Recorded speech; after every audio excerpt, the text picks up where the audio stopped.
in color, the continuing story of Peyton Place.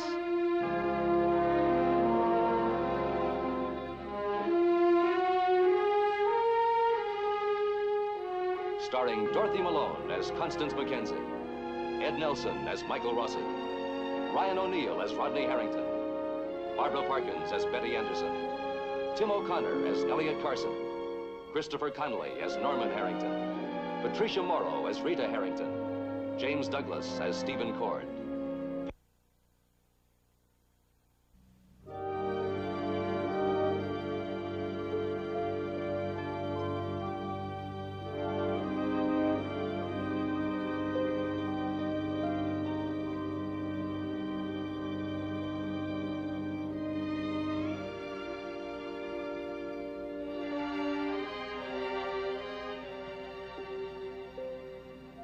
Last night, Dr. Michael Rossi took Rachel Wells to a state mental hospital near Boston, where he committed her for treatment.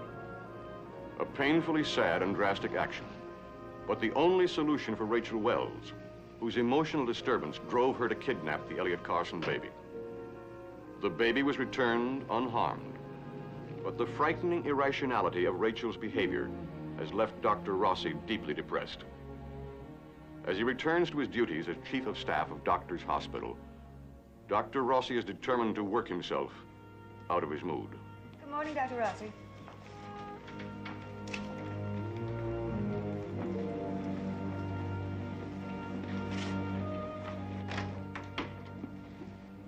Good morning. How did it go? Smoothly and efficiently. Oh, come on, Mike. What do you want me to say, specifically? Well, is there something you feel I should do for her? I don't know, Stephen. Exactly what does an attorney do for a client who is a patient in a mental hospital?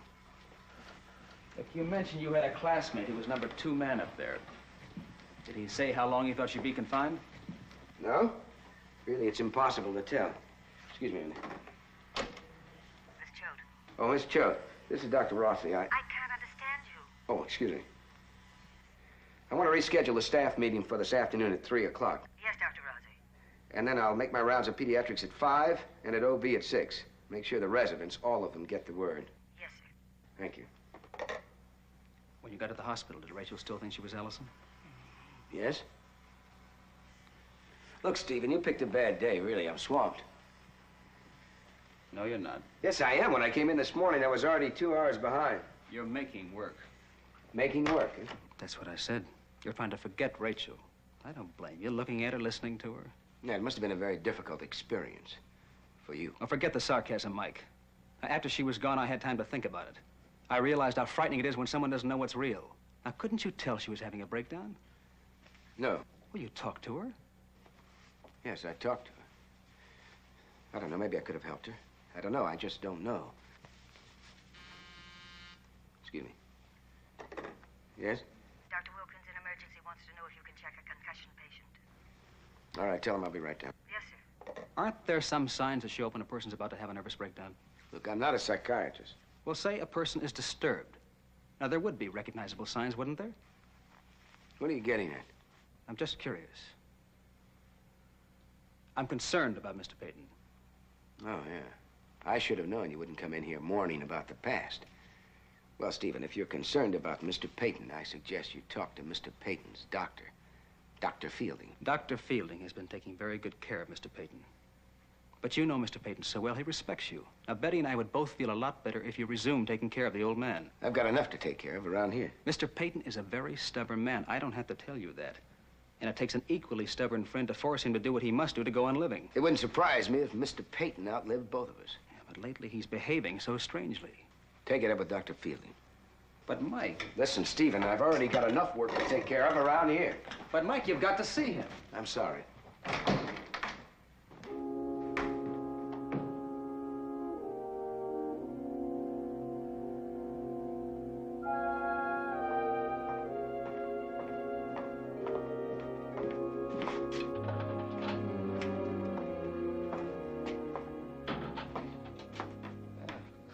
Don't you look all righteous?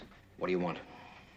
Well, let me think for a minute. What do I want? How about a game of dominoes? I don't have time for your jokes. You're my employer. I was your employer. Don't you back off, bless you, hear me? Don't you back off. You're tied to me with a rope a foot thick. You owe me. Do I?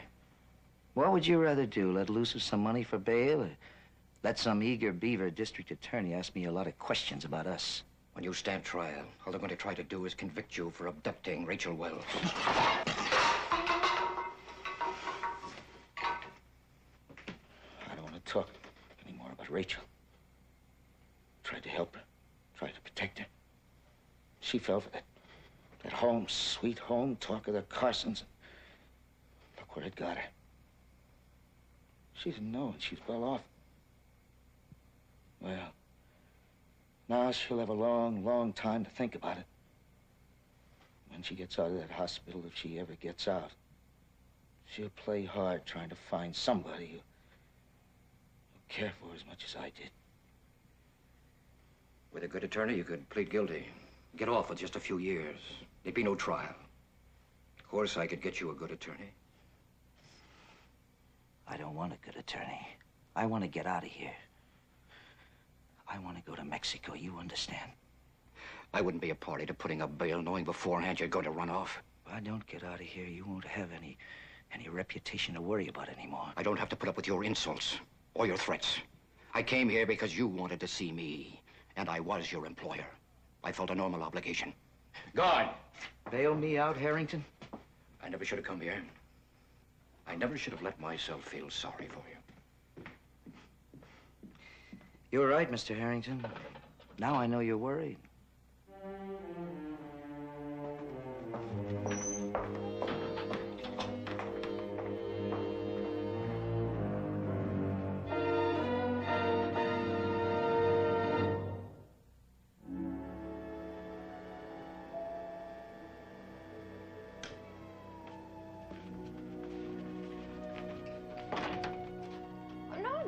I was working my way through reform school, ma'am, and I was wondering if you'd like to buy some... Come in, Norman. Have you had lunch? Yes, ma'am. And how about a nice cold lemonade? No, thanks. I'm just cleaning up the living room. Well, I have to get back to school in a few minutes anyway. Sit down. Well, the thing is... Yes? Well, every once in a while I get a great idea, like, you know, once or twice a year. So, well, if you'd like to go ahead and finish cleaning up... No, that's all right. Oh. Well, here it is. I was wondering if you'd let Rita take care of the baby. Look, she wouldn't charge you anything, so you couldn't lose there. And she doesn't eat much, and she's gentle. No, I don't think so, Norman. Mrs. Carson, you don't want to drag baby Matthew around with you everywhere. You know you're going to need somebody to mind the store when you're taking care of the baby. You're going to need a babysitter, so why not take Rita? I'm sorry you had to make a trip over here to hear this, but the answer's no. Mrs. Carson, Rita'd be good with a baby.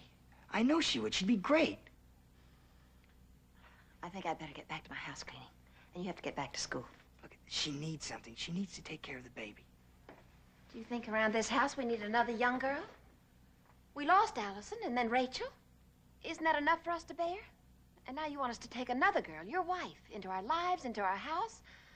Someone we can grow to love and then have her give us nothing but pain and torment? Rita wouldn't do that. She wouldn't hurt you, Mr. Carson, the baby, or anybody. Not now, Norman. Not for a long, long time. Please, Mrs. Carson. What do you think we're made of? No. We can't. And we won't. She's different. Don't you understand? She's different. Rita's not well. What would happen if we left her alone with Matthew and something happened to Rita?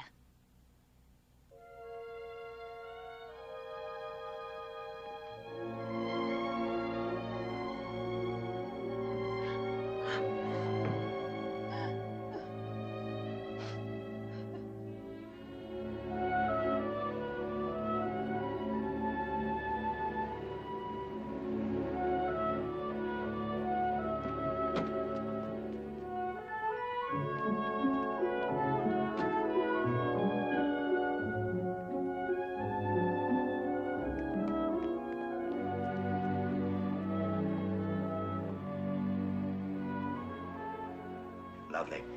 Oh, gentlemen, all the way up to the top, second room on the left. Oh, just a minute, young man. Ah, Steven. Beautiful morning, isn't it? Ah. Oh, Mary, perhaps you should help these gentlemen position things. You lead the way.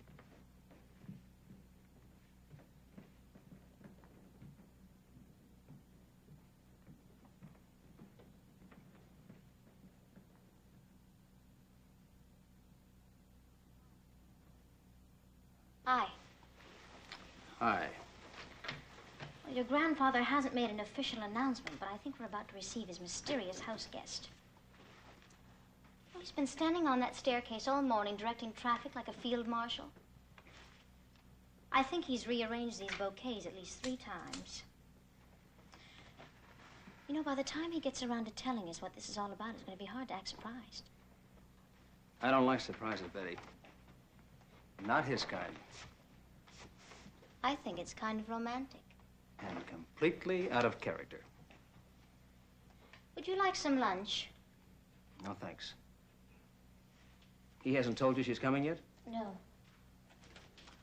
Well, I think he intends to say it with flowers. Or shout it. What? All these flowers. They're not for his lady friend, they're for me. Now, look, why 3 dozen bouquets? Why not 1? Now, don't you see what he's doing? He's running a bluff. He wants to see me blow sky high, worrying about his intentions toward this woman. He wants to watch me explode. Now, he doesn't know I'd sound a fanfare on an A-flat trumpet and let you throw petals on her from the balcony if it would get her into this house. You know, this morning I was worried. I thought it would be too tough to build a case of mental incompetence against him, but look at this. Stephen, aren't you selling him just a little bit short? Not if he continues to make grandstand gestures like this. It'll be a cakewalk. Stephen, I think he's just as shrewd as ever. No. The more he unnerves me by lavishing gifts on this young woman, the more he plays right into my hands. But maybe that's all calculated, too. I mean, he has to be aware of how insane the provisions of the will sound.